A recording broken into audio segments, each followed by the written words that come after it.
Nouveau numéro de Club Sport Santé, bienvenue sur SOS Docteur TV.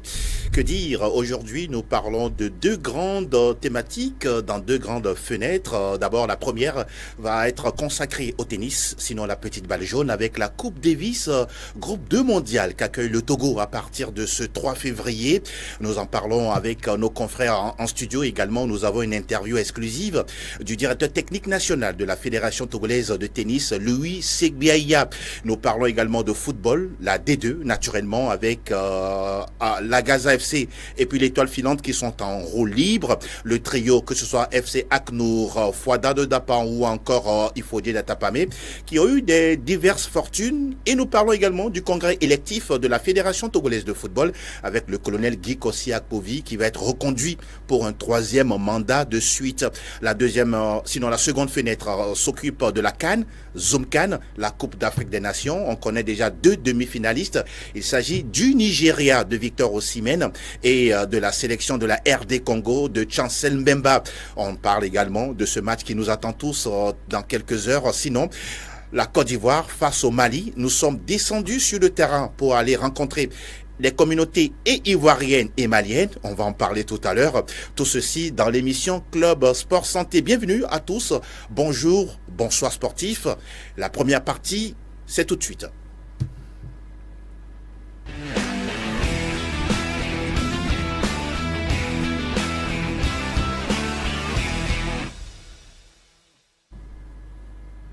Nous sommes dans l'émission Club Sport Santé. Nous allons dire bonjour à nos chers invités. À ma droite, c'est Sénamé Azonko de Radio Lomé. Bonjour Sénamé. Bonjour Angelo. Bonjour également à ceux qui nous reçoivent un peu partout. Je vais profiter pour souhaiter bonne heureuse année 2024 au directeur, au promoteur de cette télévision. C'est magnifique ce que nous sommes en train de voir. C'est une première pour nous ici et l'accueil est très fabuleux. Merci beaucoup pour la disponibilité. Merci à vous aussi. Voilà. Et à côté de moi, et il est à ma gauche, oui, il s'agit de Delaïté, web journaliste. Lui, il est beaucoup plus dans la spécialité écriture sur les sports, toutes disciplines confondues. Bonjour Dela. Bonjour Angelo, bonjour à nos amis téléspectateurs qui nous regardent. Oui, ça fait plaisir.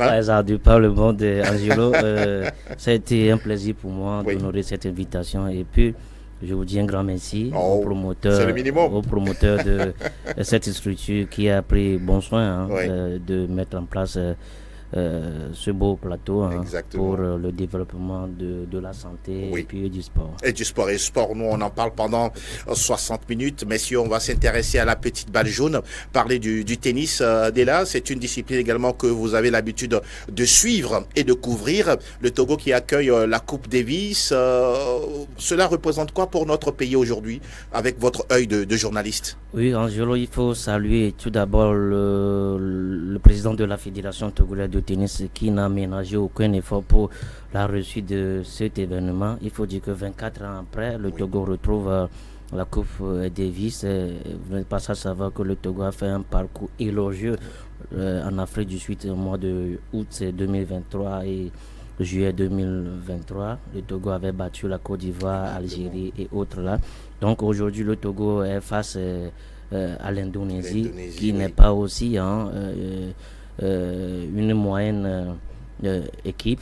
Aujourd'hui, le Togo va en découdre avec l'Indonésie qui a fait un bon parcours aussi depuis 2021 avec le tandem Justin Barki et Gournawa qui sont déjà à Lomé, qui sont venus pas en victime expiatoire, venus pour battre tout simplement le Togo à domicile, mais le Togo aussi ne veut pas laisser faire. Il va essayer de défendre tout simplement sa qualification. Maintenant, aujourd'hui, tout est bien en place. Les ingrédients sont là pour que le Togo fasse un bon parcours dans cette coupe.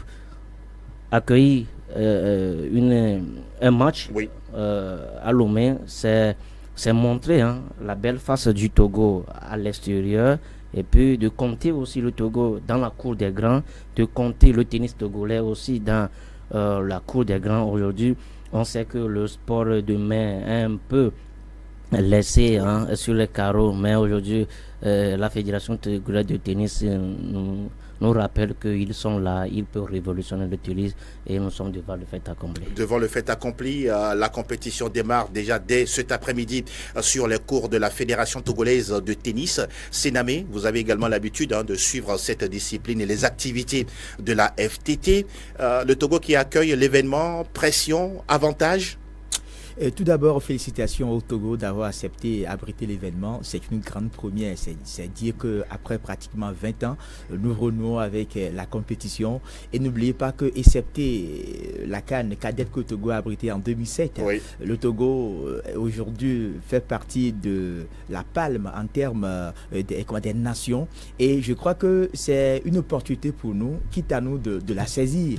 Et je vous dis aussi que oui, c'est vrai que le Togo est un pays organisateur. Il y a la pression qui pèse, oui, mais on ne va pas trop également mettre la pression sur les tennisman ou encore les joueurs qui sont là, parce que ça va être la crème de la crème organisée ça et là, et la fédération a pris bien le soin de suivre pratiquement les Togolais, notamment Padio, on l'a vu dernièrement, Padio qui a grandi en forme et qui a pris également... On ne l'a pas reconnu. Hein. Tout à fait, on ne l'a pas reconnu, qui a pris du poids. Et également, quand on les écoute parler, on sent en eux qu'ils veulent faire quelque chose pour notre cher et beau pays. Donc, je sais que le Togo aura un coup à jouer parce que les faits parlent en faveur, les faits militent en faveur pour le Togo. Récemment, il a dit tout à l'heure, le Togo n'a pas été ridicule par rapport à la participation aux compétitions sur le plan continental. Plus on grandit et l'appétit commence par venir. Mais je me dis que pour que le Togo puisse continuer cette même lancée, il faut que le public en puisse adhérer justement à cette idéologie. Nous devons sortir massivement cet après-midi pour pousser les Togolais ou encore l'équipe togolaise à la victoire. Mais un coup d'œil aussi à ces pays qui ont accepté être de la tanière du 228, ça veut dire que dans un pays, quand il n'y a pas un climat de paix, certains pays européens vont décliner. Il faut également saluer par ici le gouvernement qui fait beaucoup de choses également. Il faut saluer aussi la fédération togolaise de tennis à qui on a fait confiance parce que quand il y a du brouillon, les gens vont décliner. Donc, en gros, Angelo, on ne peut que les envoyer des zones positives et qu'ils puissent également élever un peu le curseur pour qu'à la fin, le Togo puisse améliorer également son classement et permettre à d'autres de pouvoir trouver des bails par ici et par là. Bonne chance aux équipes participantes, bonne chance également à notre équipe togolaise. Et voilà, on rappelle que c'est une très bonne brochette de joueurs qui seront là pour représenter le Togo. Vous avez parlé d'Isaac Padio, il y a Ajavon Liova, il y a d'autres joueurs également qui sont là, en tout cas bien présents pour permettre à ce que le Togo se qualifie d'abord en simple et en double et arriver à être dans le dernier carré de la compétition, cette grande fenêtre de la Coupe Davis. Alors, comme on le disait tantôt en introduction, nous sommes allés sur le terrain au niveau du cours de tennis de la Fédération togolaise de football pour rencontrer Louis Segbeya, c'est lui qui porte la casquette du DTN de la FDT. Nous allons suivre l'interview et nous revenons au studio pour la suite de cette fenêtre. C'est quelque chose de très important pour moi. Que le Togo, parce que pendant des années on n'a pas pu y participer pour des raisons que je ne vais pas évoquer ici. Et donc c'était très important pour moi que nous puissions accéder à cette étape-là qui nous emmène aujourd'hui à recevoir des adversaires au Togo. Un prêt, je peux dire prêt, parce qu'il y a toujours des petits réglages à faire et les structures sont en place, les joueurs sont tous là, ça fait 15 jours qu'ils s'entraînent. L'élément principal de la sauce, ce sont les joueurs. Et je pense qu'ils sont en forme et que le travail qu'a fait mon compatriote et collègue Gérard Leglo va apporter ses fruits, j'ai confiance. Leur état d'esprit est très satisfaisant, il y a une très bonne ambiance, il y a de l'entente fraternelle entre eux et une ambiance qui présage une rencontre dans un climat très positif. L'ambition, nous avons une ambition. L'ambition première, on a plusieurs. L'ambition première, ce serait de gagner cette rencontre-là et de pouvoir accéder au niveau supérieur qu'est le groupe monde pour qu'on puisse aller tester là-haut les grands du monde. Là, on est en groupe 2. Disons qu'en 2002, nous étions en groupe 4, nous avons repris l'échelon en groupe 4. Ce sont des matchs de poule, donc nous nous sommes qualifiés. En 2003, c'était à Kigali, en 2002, puis à Pretoria en 2023, juillet 2023, pareil, match de poule, et nous nous sommes qualifiés. Donc nous voilà en groupe 2, et cette rencontre-là, qui n'est plus des matchs de poule, peut nous qualifier dans le groupe supérieur, tel le groupe mondial. L'Indonésie, je les découvre. Ils sont tellement loin de nous que, avant de les avoir vus, là où s'entraîner, je n'avais pas de repère par rapport à leur niveau de jeu. Mais vu ce que j'ai vu, je pense que nous pouvons gagner. Nous pouvons gagner. Parce que c'est du sport, et au sport, on ne peut jurer de rien. Il y a du simple, il y a du double. La première journée, donc samedi, il y aura 2 simples. Et dimanche, 2 simples et un double. Donc, assurons-nous déjà que le premier jour, donc le samedi, nous ayons les 2 points, et puis dimanche, grappiller un point, ça nous satisferait grandement. La fédération, depuis l'avènement de M. Ariane en 2022, les choses sur le plan infrastructurel ont énormément évolué. Je pense qu'il faut lui rendre hommage, parce qu'il a su travailler et faire évoluer l'infrastructure. Nous avons là tout au fond un centre de formation de 40 places qui existait déjà dans un moindre nombre d'accueillants. Et aujourd'hui, un centre très moderne avec une salle de sport, tout ce qu'il faut, une restauration. Les tribunes sont refaits, et je pense qu'on a l'outil pour travailler et avoir du résultat. Je pense que j'attends plus de public qui va venir, j'espère nombreux, pour galvaniser les joueurs togolais. Je pense que leur apport et leur manifestation sera primordial dans la rencontre, et que ce sera vraiment le troisième homme de cette rencontre-là. L'entrée est gratuite, néanmoins, je pense que la fédération a décidé de laisser l'entrée gratuite, mais de mettre un fonds pour les bons donateurs, les généreux donateurs qui éventuellement voudraient aider le tennis togolais en dehors de ce que nous escomptons en sponsoring. Ça serait pas mal. Je souhaite que nous, le dimanche au soir, nous sautions tous de joie ici, et que cette manifestation-là appelle des jeunes âmes au tennis, des jeunes joueurs au tennis, pour gonfler les apprentis tennismen que nous avons actuellement. Dès là, si on a tellement bien écouté, en tout cas le DTN de la Fédération togolaise de tennis, Louis Segbaya, ça veut dire que vous allez réserver déjà votre place pour aujourd'hui ou demain. Oui, Angelo, en l'écoutant, il nourrit beaucoup d'ambition de propulser le Togo aller loin dans cette compétition. Je crois que c'est le moment pour le public sportif togolais d'aller galvaniser tout simplement nos tennisman, à pousser à aller chercher ces Indonésiens dans leur base. Pourquoi pas remporter la victoire au finish. Il ne faut pas laisser la place à ces Indonésiens pour gagner en un simple ou bien en double. Aujourd'hui, on a le talent et le 12e homme est nécessaire pour booster le moral de cet tennisman. 12e homme, quand on jette un coup d'œil également aux réactions du ministère des Sports et des Loisirs, on a remarqué également que Madame Dr Lydie Bessikama pousse cette fédération et surtout ses ambassadeurs un acte que vous saluez, Sénamé. Ah oui, tout à fait. Et je crois qu'aujourd'hui, ça vient à point nommé.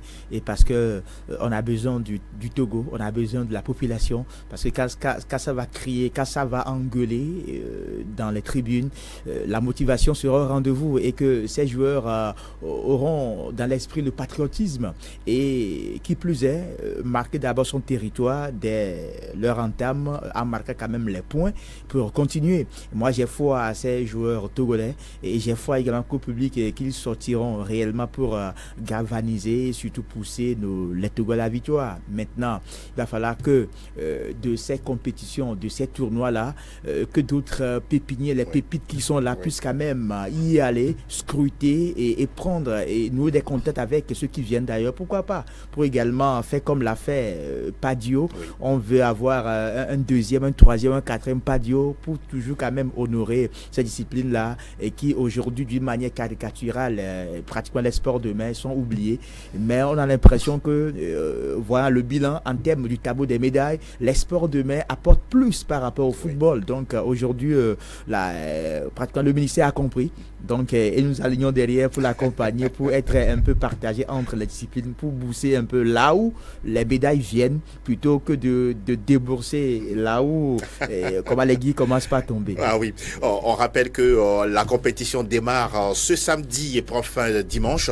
On sera sur le terrain pour vivre cet exploit et cette belle performance qui pointe à l'horizon pour le Togo en ce qui concerne le tennis et la Coupe Davis Groupe 2 mondial. Nous allons refermer cette page et évoquer maintenant celle du football avec la D2 nationale de football.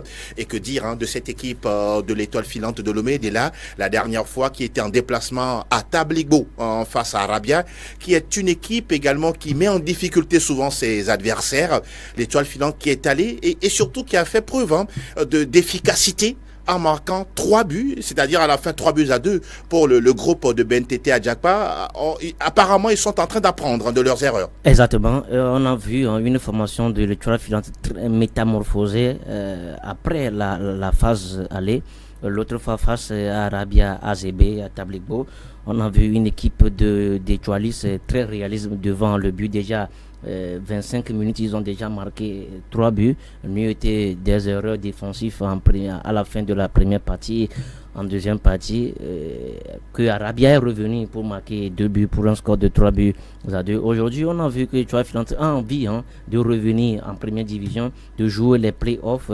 Donc cette victoire a permis aux hommes de Ben Adjakba de consolider tout simplement la première place, parce que vous n'êtes pas à savoir que les places sont très très, très chères. Absolument. Au niveau de... Il faut 3 places pour être en play-off. Exactement. Donc l'étoile filante a assuré tout simplement, scellé tout simplement sa qualification pour les play-offs, quitte à ses poursuivants de se battre pour accompagner les étoilistes, parce que Angelo, il faut saluer aussi le président d'Étoile Filante, Maître Tete Wilson Barou, exactement, qui a compris finalement que le football ne nécessite pas que des moyens. Il va falloir qu'ils mettent les cartes sur table pour discuter avec le staff technique et les joueurs, parce que lors de la phase aller, on a Étoile Filante a enregistré pas mal d'erreurs qui lui avait coûté cher, parce que lors de la phase aller, c'est Angers qui avait mené tout simplement les débats avant que Étoile Filante ne revienne en force. Donc c'est bien pour les étoilistes, parce qu'ils ont quitté depuis longtemps le championnat D1 et ils ont envie de revenir. Espérons que cette année sera le succès pour eux. Beaucoup disent même que l'étoile filante en D2, c'est une anomalie, tout comme le cas d'Agaza également, qui la dernière fois a enchaîné une 4e victoire d'affilée avec Tony Agbissi, notre confrère, qui tout doucement est en train de retrouver de la confiance. On se rappelle qu'en début de saison, c'était vraiment compliqué pour lui. Tout à fait, Angelo, il faut dire qu'il faut le faire. Et n'oubliez pas que voilà cette chanson qui rime avec Agaza, quand Agaza va se réveiller, l'Afrique tremblera. Mais on a compris que finalement, Bosme commence pas à trembler. trembler même à l'extérieur. Attendez, Boissimier qui tremble pour l'instant. Oui, pour l'instant. Voilà, même à l'extérieur, même à la JCA, on constate qu'ils sont en train de mettre quand même leur territoire et c'est tout bénéf pour les supporters. Avec votre permission, avec la régie, on pourra déjà regarder un peu le graphique sur ce score-là d'Agaza qui est allé gagner à la JCA. Vous pouvez poursuivre. Voilà, et gagner 3-0. Oui. Ça veut dire qu'aujourd'hui, il y a une progression nette. À Gaza de Lomé, on a vu dès la première partie du tableau, ça a eu la croix et la bannière. Oui. Mais il faut également dire qu'il y a de cela quelques années, Amadou Ouattara avait étalé un projet mirobolant par rapport à ce club d'Agaza où on veut pratiquement faire un projet sportif de grande envergure. Oui. Mais quand ça bouillonne et que ça tangue, finalement, ils ont compris que il faut quand même retrousser leur manche et finalement, ça commence pas à payer. Mais je ne veux pas trop les encenser parce que le championnat continue toujours. C'est une course de marathon. Oui. Il faut qu'ils continuent cette même lancée. Surtout que dans la zone nord comme au sud, le classement est très serré. Une victoire, on dépasse. Une défaite, on dégringole. Donc, il faut qu'ils soient concentrés, être aux aguets et suivre quand même le peloton. Pour l'instant, ça roule bien et il va falloir également que le public puisse apporter et que les joueurs soient motivés pour continuer ce qu'ils sont en train de faire. Et j'ai pu quand même écouter à l'extérieur du pays. Oui. Vous savez, dans l'histoire du football togolais, les clubs comme Agaza, comme Viva Filante, comme Fouadan, Massi ont des supporters au-delà du pays. Et quand même en deuxième division, les gens se demandent, les gens vont aux nouvelles. Est-ce que réellement Agaza a gagné aujourd'hui ou pas? Mais dernièrement, on est toujours intéressé. Voilà, ça a été une euphorie totale. Et malin, il est difficile de jouer en première division, mais le plus difficile, c'est quand même avoir le ticket pour la première division. Oui, c'est trop serré depuis que d'autres sont partis. Oui. Ils visaient toujours là-bas et nous on croit que peut-être que l'année 2024 sera l'année pour Agaza et toi Filante. Et pourquoi pas le club du Raho Ange de Notien. Oui, Ange de Notien. Si vous l'avez dit, c'est que Anguille sous roche. Oui, Angelo, si vous me le permettez, lors de la phase aller, on a vu le coach Joly Agbessi déprimé, frustré parce que ça ne gagnait pas. Oui, ça ne gagnait pas, mais on sent que aujourd'hui l'homme il est devenu l'homme le plus heureux.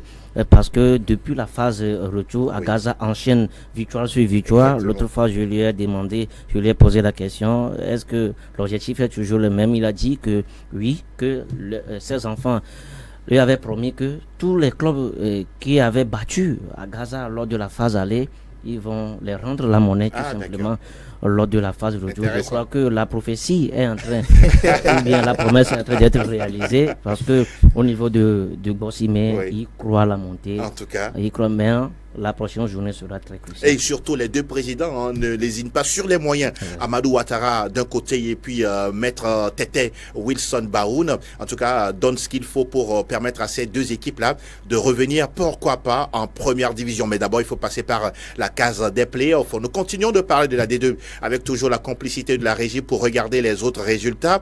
Ça ne va pas bien ces derniers moments pour Asfosa d'Agbetrobou Delali et puis la JC également qui ne va pas très très bien avec des résultats mi-figue, mi-raisin avec le tableau. Voilà, on remarque que Ange Saint-Frère a fait 2-0, a gagné 2-0 à la maison contre Maranatha. On parlait tout à l'heure d'Asfosa qui fait un but partout en déplacement chez Olympique de Vaud. Et puis la défaite de la JCA devant Agaza, 0 but contre 3. Au niveau de la poule B, CDF Aknour est en forme. 2-0 face à Agoua de Koussountou. Fouadan qui piétine face à Kora qui 2 buts partout. Et puis on voit également le succès d'Ifodjen d'Atapamé qui s'impose 2-0 face à Sarah. Et que dire d'Arsenal FC de Kara qui bat attaque 2-0. Mine de rien, dès là, Ifodjen, CDF Aknour et puis Arsenal de Kara, ces trois équipes-là, veulent tout faire pour décrocher le ticket des playoffs.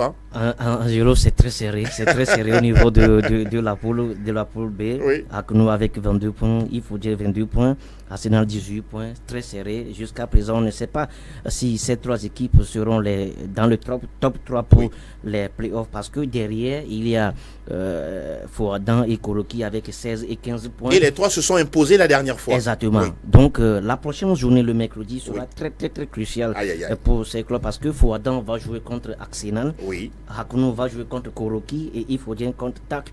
Donc, malheur au vainqueur. Au vaincu. Au vaincu, surtout ça. Mon cher Sénamé, sur le cas Ifodjen également, pratiquement, qui est dans une situation qu'on doit régler. Et oui, tout à fait. Le club des Sept Collines, justement, avait quand même mis la barre très, très haute lors de la première partie, en brochant tout sur son passage. Aucune défaite. Aucune défaite, mais la manche de retour, on a vu qu'un travail énorme a été fait. Quand on prend le club de CDF Akounou, c'est pratiquement une académie. Ça joue bien au football. Et aujourd'hui, la plupart des présidents ont revu leurs ambitions, histoire de pouvoir quand même monter. Mais je me dis que oui, au niveau de Ifodje, il y a également la fatigue qui est passée par là. Il y en a certains joueurs qui sont blessés. J'ai quand même un des neveux là-bas qui joue. Et aussi, n'oubliez pas que quand vous pratiquez quand même le même système de jeu et que vos adversaires commencent par vous découvrir, ils font pratiquement l'anti-jeu. Donc, c'est qu'on vous a étudié. Tout à fait. C'est ce qui est en train de se passer avec Ifodje. Mais il faut également dire qu'aujourd'hui, il n'y a plus question au domicile. Même à l'extérieur, on peut vous battre. C'est ça également le football moderne aujourd'hui. Et je me dis que oui, au-delà de tout, c'est Ifodje qui est devant.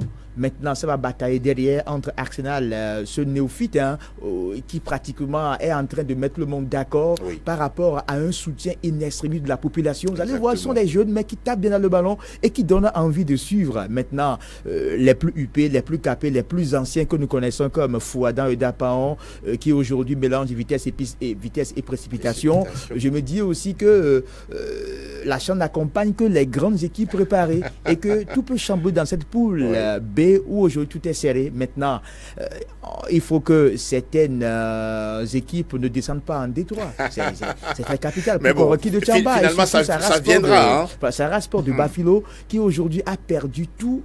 Également pour Maranatha, on est partout aux informations, on nous fait croire qu'il y a problème pécunier, mais je me dis qu'il est temps de pouvoir quand même sauver la saison pour être maintenu en D2. Vivement, parce que le défi est à tous les étages, que ce soit dans les 3 premiers ou soit en milieu de tableau ou vers la fin. Oui, il y a beaucoup de défis qui attendent les différentes escouades. Et nous allons parler, avant de parler du concours de la FTF, d'ici mercredi, nous reviendrons en tout cas sur la 12e journée qui s'annonce aussi intéressante. Et on parlera de ça mercredi à venir. Et il y a quelques heures déjà qu'a démarré le congrès électif de la Fédération togolaise de football avec un 3e mandat consécutif qui est en lice pour le colonel Guy Kossi Akpovi Senamé. Au-delà du manque ou de l'absence, je dirais même des crises à répétition que le football togolais a connues, tout doucement, on peut dire qu'il y a une stabilité, une certaine accalmie. Et pour vous, c'est quoi le défi pour ce 3e mandat de suite pour le colonel Guy Kossi Akpovi? Il faut d'abord partir en faisant un flashback, les conditions dans lesquelles cette élection se déroule aujourd'hui. En temps, il y avait eu la laisser-royauté de Amouzou Tete, l'ancien président de l'Asfosa de Lomé, et également dans les coulisses, on a parlé d'un certain John Agoulou qui est passé par Gobido et Semassi qui est passé par Kotoko et Semassi Sokole. Mais enfin, la commission dirigée par Maître Akidarus a retenu la liste des nouvel élan de Guy Colonel Akpovi. Et aujourd'hui, sauf cataclysme, il sera réélu pour un 3e mandat. Mais que retenons-nous des 2 mandats déjà effectués?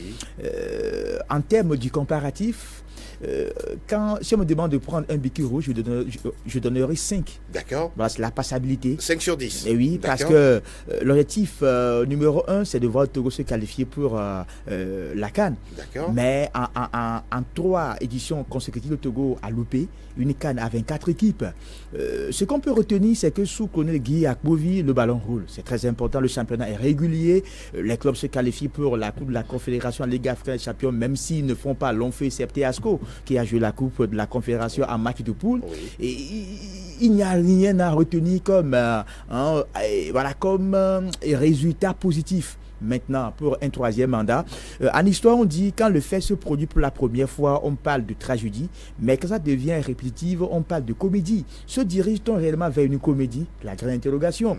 J'ai lu quand même les projets de Guy Akpovi pour le mandat.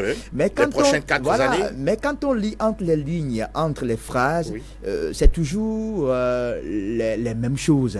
Les mêmes choses parce que... Il n'y a rien de différent. Il n'y a rien. Pour les prochaines années, vous ne voyez rien de concret qui peut être là Selon moi, Oui. ça demeure mon avis, hein, à Zonko Bien Sénami, sûr. ça demeure mon avis. Vous êtes un observateur du football et je journaliste. me dis que oui, ce sera bis repetita ou encore un plagiat. Et surtout que en vue, c'est la professionnalisation du football togolais Oui. qui est en vue. C'est le gros chantier. Hein. Voilà, c'est le gros chantier. Or, les graines ou encore les bases ont déjà comme à poser. Oui. Mais pour finir, si Akbovi reprend encore un troisième mandat, Oui. c'est de l'insulte. Ça veut dire que dans ce grand Togo où nous sommes pratiquement à 8 millions et quelques d'habitants, D'accord. il n'y a pas un président de club qui peut être grand Vous vous président. interrogez Je m'interroge. là-dessus. Et aussi, D'accord. moi j'aurais voulu... Vous allez chuter là-dessus? Voilà, voilà. Et moi aussi, j'aurais voulu d'abord qu'on puisse assainir, aplanir, même si à l'heure où nous parlons, ils sont en train de revoir le texte, Exact. pour que prochainement, quand les élections vont se présenter, pour qu'on ne trouve plus encore d'alibi pour pouvoir écarter certains. On se rappelle de l'histoire de Lufada Dekambi pour le fait qu'il n'a pas résidé au Exactement. Togo. Ouais. On trouve toujours à dire. Et pourquoi on doit écarter certains présidents de ne pas voter encore d'autres clubs? Il faut qu'on revoie ça pour D'accord. que prochainement, qu'on puisse voir un nouveau homme à la tête pour apporter également du punch pour le renouveau du football togolais. Merci infiniment.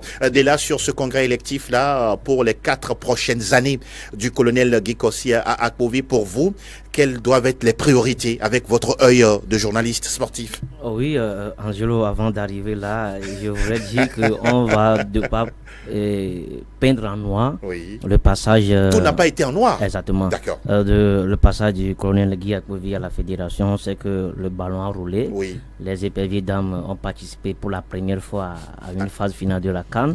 Les clubs togolais s'engagent chaque fois sur le continent en Coupe CAF et en Ligue des Champions.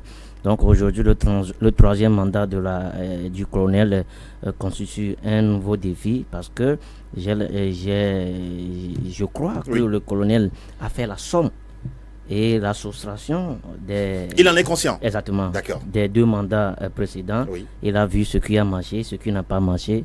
Notamment, on peut dire que le Togo a raté les 2 CAN. Oui.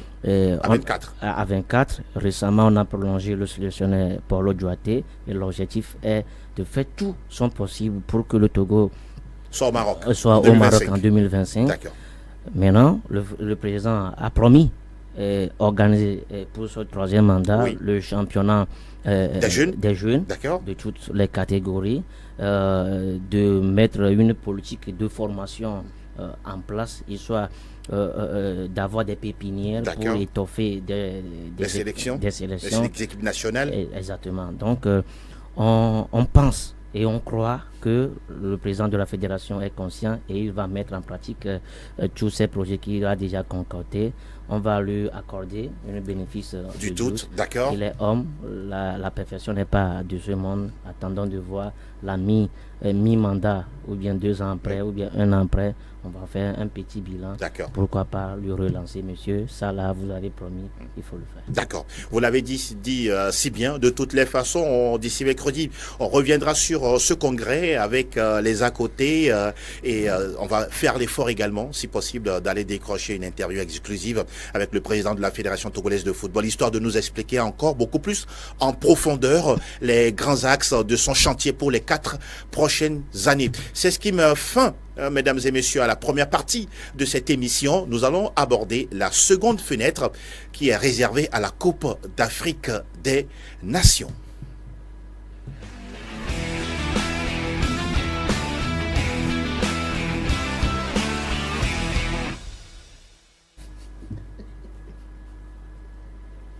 Et nous parlons de la CAN qui est en plein rythme, si on peut le dire ainsi, du côté de la Côte d'Ivoire depuis déjà quelques semaines. Et tout doucement, on s'achemine vers le dernier carré de la compétition très très bientôt. On connaît déjà la qualification du Nigeria et puis celle de la RD Congo. Sénamé, cette équipe du Nigeria qui fait tout pour barrer la route à l'Angola. Logique qualification?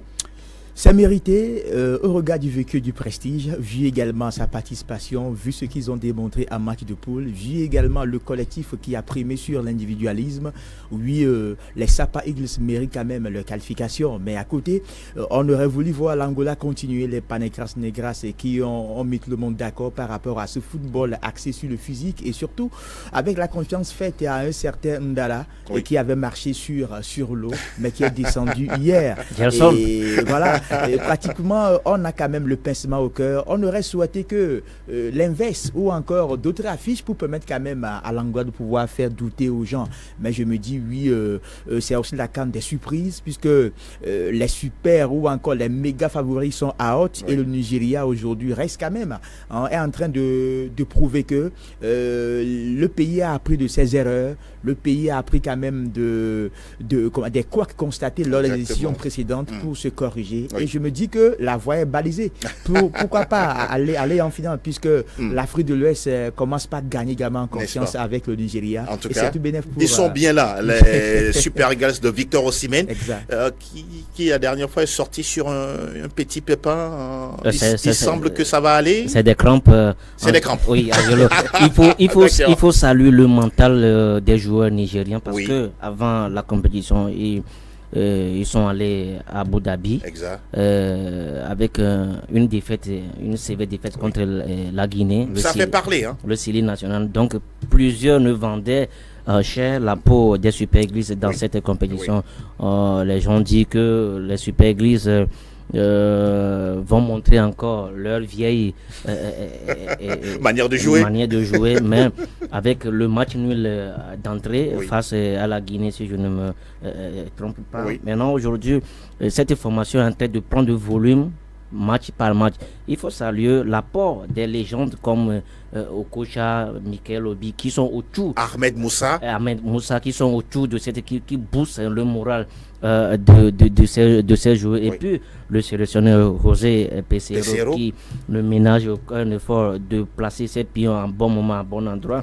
Et petit à petit, cette équipe est en train de monter en volume. On a vu hier face à l'Angola, ils ont eu une pléthore d'occasions qu'ils ont vendangées par le moment. L'essentiel est que Ademola Lookman a trouvé les chemins des buts pour battre ce portier angolais. C'est bien pour le Nigeria, c'est bien pour l'Afrique de l'Ouest. Maintenant, cette compétition, quand on te dit que tu es favori, il faut préparer déjà à tes éliminations. Mais je pense que le Nigeria fera bon feu pour la suite. Pour la suite. On va parler de l'équipe de RD Congo avec vous. Vous parlez. Oui. D'accord, vous avez l'étiquette de favori de préparer votre élimination. La RD Congo qui a écarté la Guinée, là aussi c'est raisonnable. Petit à petit, cette formation de la RDC est en train de surprendre tout d'un, parce que lors des phases de poule, on a vu la prestation de cette formation. C'est la seule sélection qui n'a pas gagné un seul match. Exactement. Jusqu'à être en quart de finale. Il a titubé devant la Namibie, le Maroc et l'Égypte et autres. Donc il a fallu ce coup de grâce face à l'Égypte pour que cette formation évite le piège des pharaons. Maintenant, cette formation de surprendre. Hier, quand j'ai vu que la RDC a battu la Guinée 3 buts à 2, 3 buts à 1, je me suis dit que waouh, les Congolais, ils vont nous surprendre. Donc aujourd'hui, cette formation est en train de faire, de parcourir sa route, d'aller vers le trophée. Mais je crois que les Nigériens... Vous avez confiance en eux? Pas totalement. Mais bon, au vu de leurs prestations, ce n'est pas une équipe de haut standing, mais qui essaie de colmater certains brèches pour être.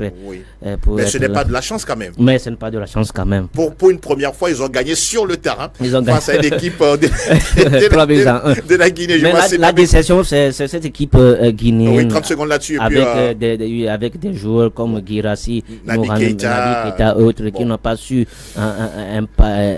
imposer leur jeu. On sait que Guirassy était un fin buteur l'autre fois en Allemagne, mais cette formation doit encore revoir. Elle est à sa place. Mais elle doit encore revoir ses méthodes, parce qu'on n'a pas eu cette motivation, cette fougue-là pour aller chercher ces Angolais. Votre mot sur cette équipe de la RDC, qualifiée pour les demi-finales de la CAN? Vous la voyez être en demi-finale? Avant le coup d'envoi, moi j'avais enterré les léopards. Ah, voilà. Les léopards parce que cette formation nous a habitués à une sauce vinaigrale. Mais cette fois-ci, on a senti qu'il y a un travail qui se fait en off. Oui. Mais je me dis que devant la Guinée-Conakry, il y a la fatigue qui est passée par là côté guinéen. On a senti hier qu'après leur but, l'équipe jouait recroquevillée derrière.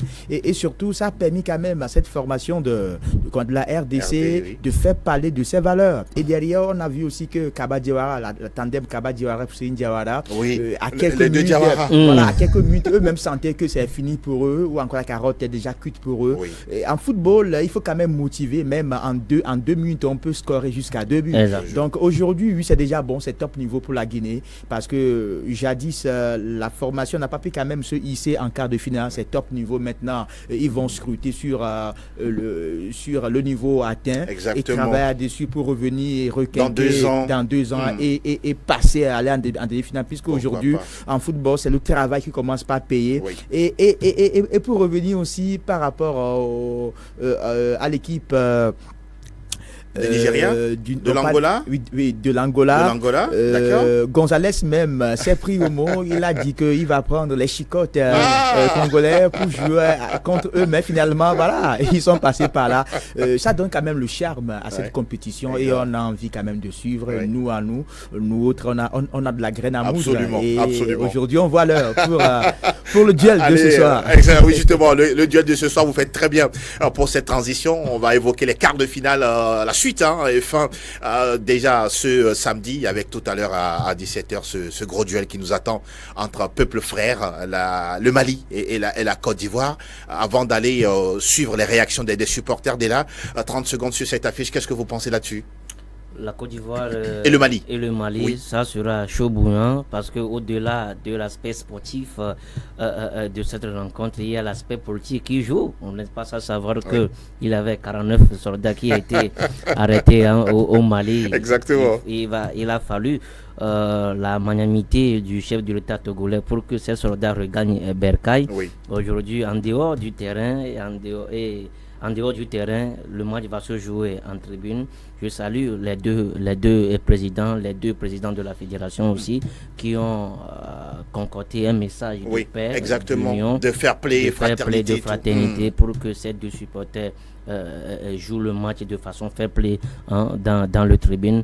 Sur le terrain, on a vu cette formation ivoirienne ressusciter après un parcours bâclé lors de la phase de poule. Vous sentez le mot ressuscité. Exactement. Et il faut saluer Angelo, Guy Demel et Mess Faye qui ont su inculquer une notion de gagne à ces joueurs. On a vu face au Sénégal, MS Faye a osé, il a pris des décisions très très très fortes en mettant sur le banc Franck Kessié, Grasso et autres, et il a fait entrer, il a fait jouer Mas Alain Gradel et Jean-Michel Seri dans l'entrejeu de cette formation ivoirienne. On a vu que ça a payé et il a vu le bon moment pour faire venir Nicolas Pepe et Franck Kessié. Ces deux joueurs ont boosté tout simplement l'équipe, ont amené l'équipe vers la victoire. On a vu Franck Kessié a marqué un penalty. Et le penalty dans le jeu et le penalty de la qualification. De la qualification aujourd'hui. MS Faye est conscient, les joueurs aussi sont conscients de ce qui les attend. L'autre fois, lors de leur séance d'entraînement, il a dit à ces joueurs qu'ils ont mis la barre très haut. Maintenant, face au Mali, il voulait que le niveau soit encore élevé. Tout à fait. Donc, aujourd'hui, le discours est très important. D'accord. Vous le dites si bien, discours, on va avec la complicité de Fernand retrouver le message d'Emers Faye, l'actuel sélectionneur de cette équipe des éléphants de Côte d'Ivoire, qui a été remplacé, on pourra dire, à partir remplacer un certain Jean-Louis Gasset qui ne faisait plus le boulot comme il se doit. Emers Faye qui avait un message à l'endroit de Saint-Paulin. Si la régie elle est prête, on pourra aller pour suivre justement le message fort de l'actuel sélectionneur de la Côte d'Ivoire, Emers Faye. Maintenant, il y a un souci, c'est que vous avez mis la barre tellement haute, que samedi, le minimum, c'est de mettre la barre à la même hauteur. On ne peut plus aller plus bas. Ce qu'on a fait hier, c'est notre minimum. Ok, donc on reste concentré. On va bien récupérer aujourd'hui, demain. Ok. Jeudi, on va bien préparer le match. Vendredi, on sera veille de match. On va mettre un peu de peps, un peu de vivacité. On va voyager jeudi après-midi. Ok. On va s'entraîner le matin. On voyagera l'après-midi à 15h. Et samedi, 17h, on ira jouer notre quart de finale pour aller se qualifier pour mercredi. Ok. Mais l'objectif, c'est ça. Vous avez mis la barre là. C'est terminé. On ne peut plus aller en dessous. Ça, c'est notre minimum maintenant. Ok. Ça va demander beaucoup d'humilité. On a fait fort hier, très bien, mais on reste tranquille. On n'oublie pas d'où on vient. Ok. On n'oublie pas d'où on vient. Et on n'oublie pas comment on a fait pour faire ce qu'on a fait hier. Ok les gars.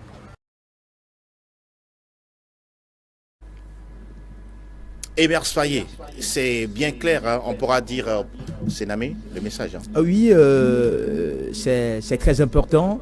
Il va falloir que les éléphants de la Côte d'Ivoire rapidement oublient l'euphorie qui a accompagné la gagne face aux champions sortants qui a pour le Sénégal, se concentrer sur cette affiche.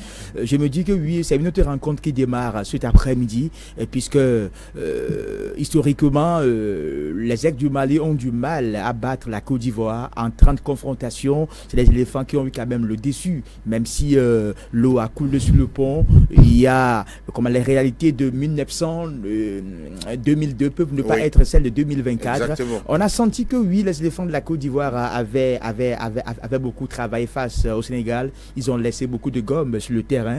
Donc aujourd'hui, oui, il y a également l'essai de confiance qui peut également jouer en défaveur des éléphants. Voilà. Et au-delà de ça aussi, il faut dire que nous aurons une équipe malienne qui est fraîche par rapport à une équipe ivoirienne qui a joué même les prolongations, qui s'est pratiquement usée. Ça va jouer.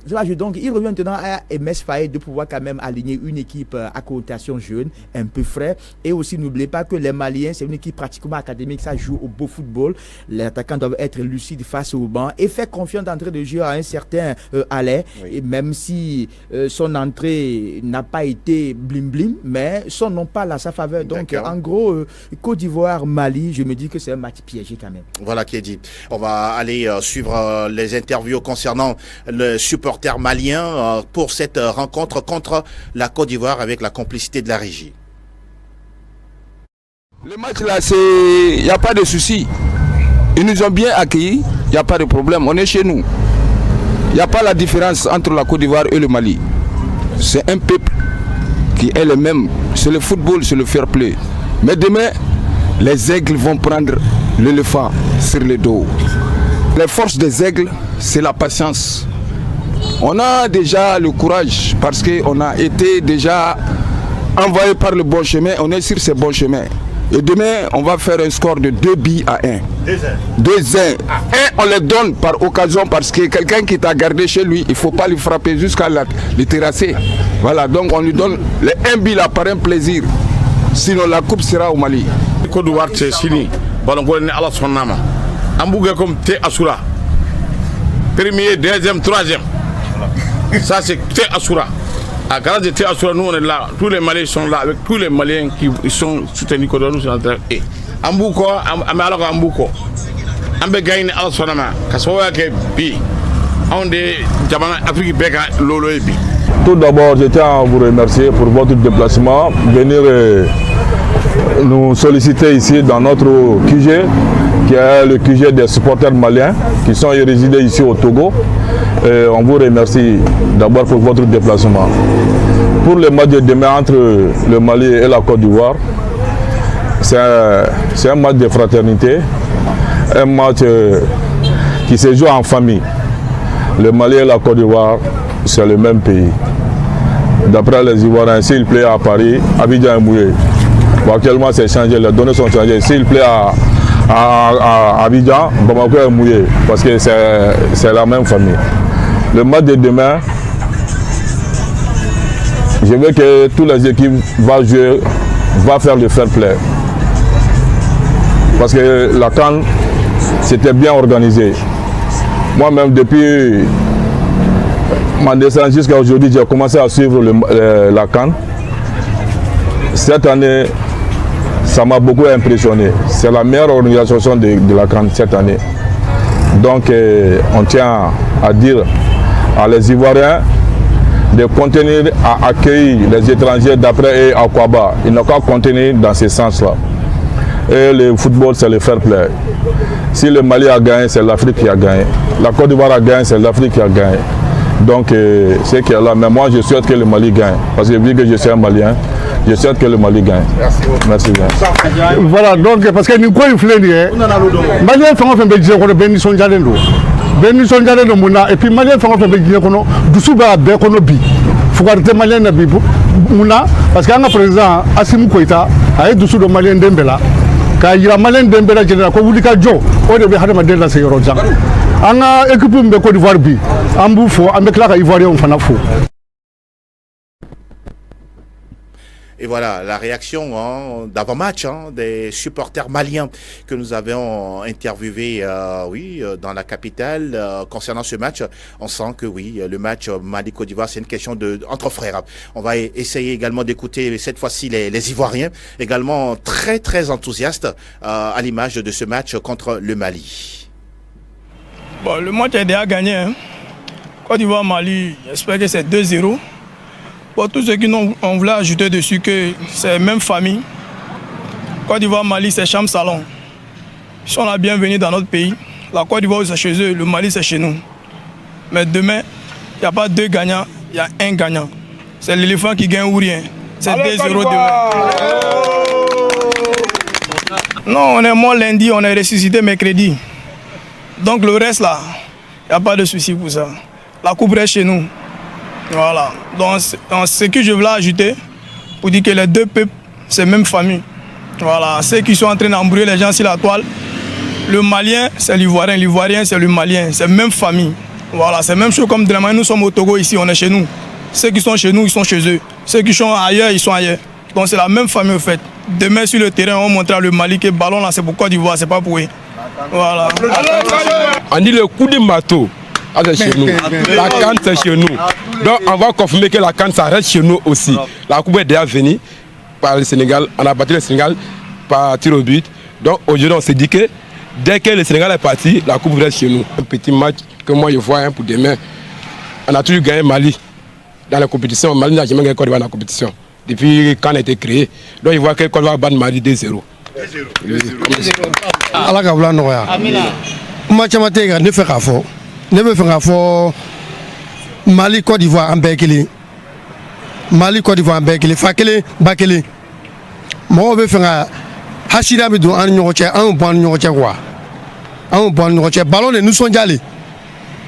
Ni min gagné an b'a nisɔndiya kɛ. Ni Mali gagné Côte d'Ivoire b'a nisɔndiya kɛ. Ni Côte d'Ivoire gagné Mali b'a nisɔndiya kɛ.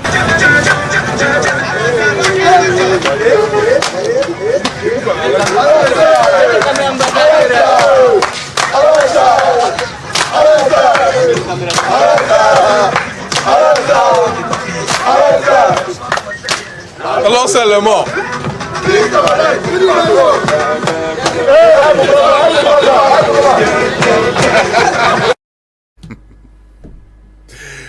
Nos Ivoiriens, voilà, ils sont fidèles à eux-mêmes. Le match Mali-Côte d'Ivoire, on le disait tout à l'heure, c'est à partir de 17h temps universel. Et puis l'autre au quart de finale pour déterminer le demi-finaliste, ce sera entre le Cap-Vert et l'Afrique du Sud. Dès là, c'est un match également ouvert, une affiche inédite que beaucoup n'attendaient pas voir. Ça promet beaucoup d'électricité dans les airs entre l'Afrique du Sud et le Cap-Vert. On a vu cette formation capverdienne fermer le jeu, les couloirs, ce qui oblige ses adversaires à se recroqueviller dans leur camp.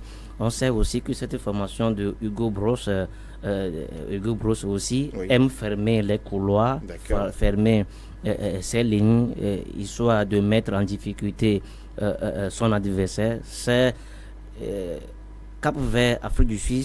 Vous voyez qui gagne? Ça va jouer sur des tactiques, les systèmes de jeu. Oui. Attention à cette équipe qui va encaisser le premier but. Sinon, je vois un match qui se termine dans les tirs au but. Dans les tirs au but, jusqu'au bout de la nuit. Sénamé, l'Afrique du Sud, qu'on n'attendait pas forcément. Le Cap-Vert avec son expérience et Ryan Mendes, vous voyez qui tirait son épingle du jeu. Voilà, vous avez lâché le mot, ce nom-là, Ryan Mendes. Voilà, on se souvient au stade Kigué ici à Lomé. Les ont toujours en mémoire cette équipe capverdienne de football. Mais l'équipe est devenue séduisante. L'équipe a quand même enrôlé les gens dans son escarcelle à bien suivre. Mais en face d'une équipe qui a pour nom Bafana l'Afrique du Sud, on a vu d'entrée de jeu en poule, l'équipe avait été battue par le Mali. Mais derrière, il y a eu un travail effectué par Hugo Bross et notamment, on a sur les 11 toujours alignés 8 équipes qui évoluent dans le championnat sud-africain de football, notamment les clubs Orlando Pirates et surtout les clubs de tout à fait, des joueurs comme Percy Tao, sans oublier comme Mokoena, homme du match. Et l'équipe joue avec le cœur, ils se connaissent, la cohésion hier, l'homogénéité hier. Il y a aussi une débauche d'énergie parce que l'équipe n'a pas froid aux yeux, l'équipe regarde nez à nez, yeux dans les yeux, les équipes, notamment par exemple qui aurait cru que l'Afrique du Sud allait battre le Maroc, l'équipe qui a terminé 4e notamment au niveau de la Coupe du Monde. Donc aujourd'hui, il y a ce regain de courage et je crois qu'ils vont essayer quand même de continuer cette même lancée. Maintenant, le Cap-Vert n'a rien à perdre. Le Cap-Vert doit faire le job, elle n'a rien à perdre. Donc c'est un match qui va se jouer à sens unique pour moi parce que l'équipe capverdienne va très vite. Il y a les Pissons qui vont très vite maintenant. Ça dépendra également de Lava qui est la star de cette écart. Voilà, donc il faut beaucoup de maîtrise et avoir également talent, panache et audace pour quand même avoir le ticket pour la demi-finale. Vous le dites si bien. Et nous, tout doucement, avec le talent et le panache, on est arrivé à la fin de cette émission avec, votre première ici. Dès là, c'est bon, tout va bien? Ça a été un plaisir. Véritable plaisir. Vous reviendrez bientôt. Très bientôt. Très bientôt. Merci beaucoup pour la disponibilité et vos éclairages bien épicés. Mon cher Sénamé également, ça a été une vraie joie de vous avoir sur ce plateau. Merci à vous pour l'opportunité que vous nous offrez. J'ose croire que j'ai aimé. J'irai dire à mes confrères de Radio Lomé qu'il y a du bon qui se fait sur SOS et grâce à vous. Encore une fois, merci au directeur promoteur. J'ai beaucoup aimé, j'ai envie de revenir. Votre place, elle est réservée. Voilà, tout doucement, on va refermer les fenêtres de ce numéro de Club Sport Santé sur SOS Docteur TV. Merci à toute l'équipe technique qui a été autour de cette émission. J'ai nommé Juvenal, tout comme Paolo, Sylvain et Fernand. Merci à toutes et à tous de nous avoir suivis. Et comme on le dit souvent, pour être en bonne santé, mangez moins gras, moins sucré, moins salé. Et comme toujours, faites une activité sportive pour vous garder en forme. On se donne rendez-vous mercredi. Même heure, même bonne humeur, et puis pourquoi pas, même panache pour le sport sur le canal 274. Merci à tous et à très bientôt.